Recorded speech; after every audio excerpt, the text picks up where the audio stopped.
hari ini terkait apa Bang? Baik, ya, assalamualaikum warahmatullahi wabarakatuh. Selamat sore, salam sejahtera bagi kita semua. Ya, terima kasih ya rekan-rekan media telah memberikan waktu ya untuk hadir di tempat ini agar kami dapat memberikan satu informasi terhadap perkembangan laporan yang disampaikan oleh klien kami atas nama Rahmaina Putria yang sering dikenal dengan Sheila Sokia. Jadi pada prinsipnya adalah kami dari kantor hukum GPS Law Office ya, bersama tim menerima kuasa dari Rahmaina Putria itu Januari 2026 terkait laporan ya yang disampaikan oleh klien kami itu di tanggal 19 Januari 2025 dengan nomor LP 415 garing 1 Romawi SPKT Polda 2025 ya dengan terlapor ya, yang selama ini dikenal dengan Doktif yaitu alias Dr. Samira ya, seperti itu. Untuk lebih detailnya karena selama ini rekan-rekan kami, tim kami yang menangani dan mendampingi klien kami Rahmaina Putria untuk dapat disampaikan kepada teman-teman media. Silakan. Oke. Baik, terkait laporan yang dari klien kami dari Sheila Sokia sendiri itu berkaitan tentang adanya suatu perbuatan yang dimana Dr. Samira melakukan update di status WhatsApp dan di situ mencantumkan nomor pribadi dari klien kami.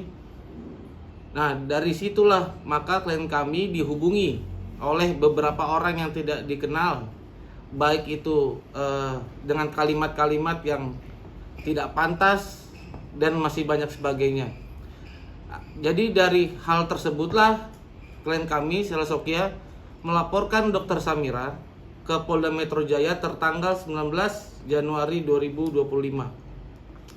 Lalu berkaitan tentang hal tersebut, kami sudah mendapatkan informasi dari perkembangan hasil penyelidikan.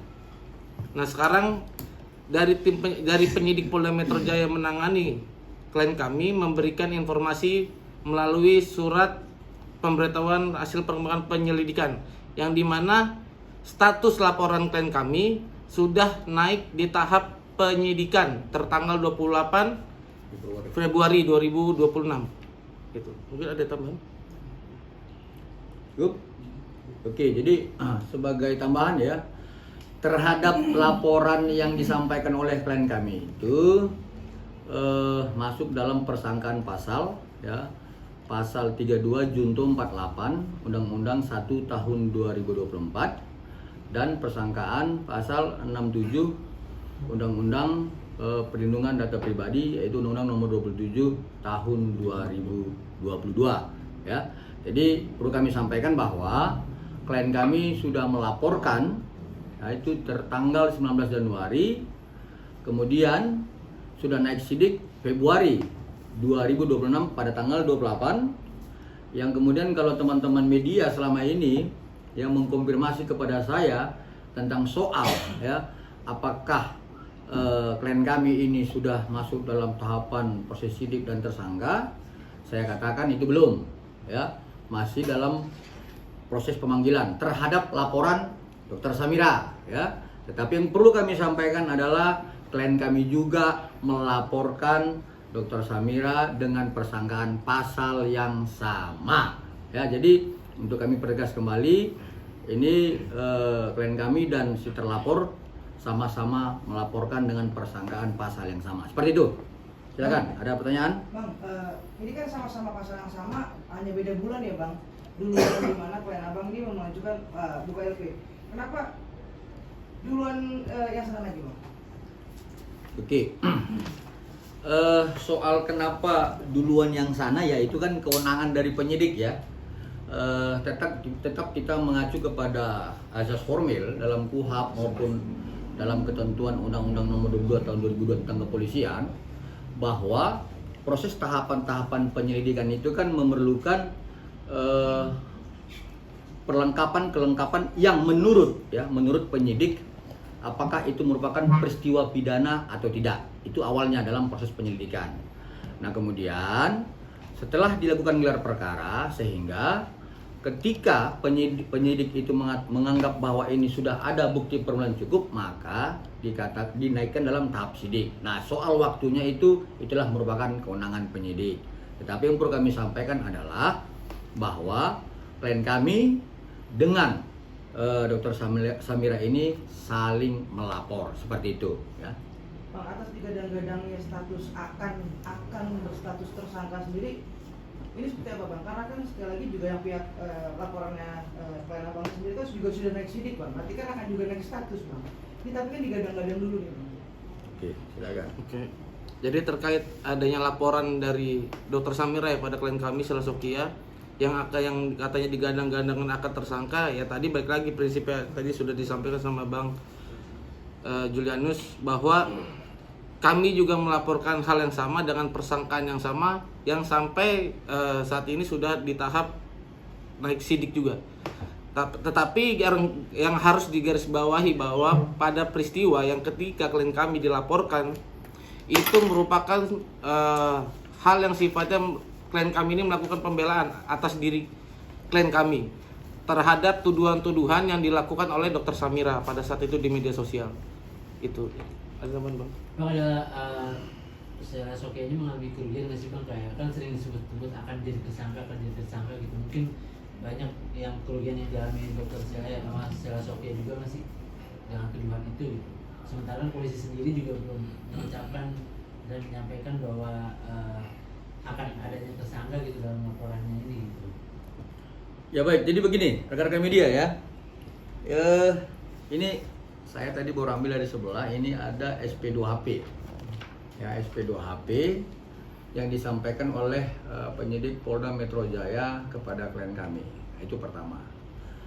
Nah, kemudian tentang soal apa yang disampaikan oleh si terlapor selama ini akan menjadi tersangka dan seterusnya, saya sampaikan bahwa soal itu adalah hal-hal yang belum bisa dipastikan secara hukum karena kan ada tahapan-tahapannya dalam proses penyidikan. Ya, tetapi saya hanya mau jawab ya sebenarnya dengan tim bahwa persoalan SP2HP ini kan adalah tahapan dari proses penyidikan ya. Sebagaimana KUHP, ada Perkap 6 2019 dan aturan-aturan formil yang lainnya. Ketika teman-teman media mempertanyakan soal klien kami itu dilaporkan dan akan tersangka, itu adalah kewenangan penyidik. Tetapi soalnya adalah bagaimana kemudian SP2HP ini yang tidak disampaikan oleh pihak Polda Metro Jaya ke publik. Kan seperti itu nih. Ya, jadi ini kan supaya ada equal ya, equality before the law-nya. Ya, artinya kalau kemudian ada potensi-potensi ya, misalnya nih klien kami akan menjadi tersangka ditetapkan. Ya, potensi-potensi dari pihak sebelah juga pasti ada, seperti itu ya. Nah, tetapi kami perlu sampaikan bahwa negara kita ini kan negara hukum ya. Seorang profesi dokter itu kan harus patuh kepada aturan-aturan formil sebagai dia seorang dokter ya. Baik dia bermedia sosial sebagaimana surat edaran MKEK 029 tahun 2021 ya, kemudian sumpah dokter dan sebagainya. Nah, kemudian kalau klien kami ini kan seperti ini disampaikan oleh rekan saya tadi, dalam hal dia memposting itu dalam perbuatan melindungi dirinya. Seperti itu ya, Rapi? Betul. Nah, kedua, dalam hal dia melakukan upaya-upaya perdamaian ya, perdamaian dengan salah satu brand owner dengan inisial D. Itu postingan-postingan yang dibuatkan oleh klien kami yang dilaporkan oleh Dr. Samira. Ya, saya pikir dengan hal perbuatan-perbuatan yang seperti ini disampaikan oleh klien kami ini, maka kita harus menilai ya unsur subjektifnya, unsur objektifnya. Kemudian kita harus melihat unsur dari delik materialnya. Ya, kami beranggapan bahwa ini tidak akan jadi sebuah penetapan tersangka. Ini bukan perbuatan yang kami anggap bukan perbuatan pidana. Seperti itu. Jadi ini sebuah perbuatan yang mengarah kepada perlindungan diri, kemudian dalam postingan itu dia tidak ada merubah isi chattingan itu. Lalu yang ketiga, dia mencoba untuk melakukan mediasi antara Dr. Samira dengan salah satu brand owner inisial D. Seperti itu ya, soal tersangkanya ya. Nah, tapi kalau kemudian penyidik merasa bahwa ini punya potensi menjadi tersangka, itu kan kewenangan dia. Nah, lanjut dengan pertanyaan tadi, apakah klien kami itu merasa dirugikan? Jelas ya. Jelas klien kami merasa dirugikan. Karena apa? Karena klien kami kan belum berstatus tersangka ya. Ini masih dalam proses tahapan panggilan, dia sebagai status saksi. Ya, itu berbeda ya.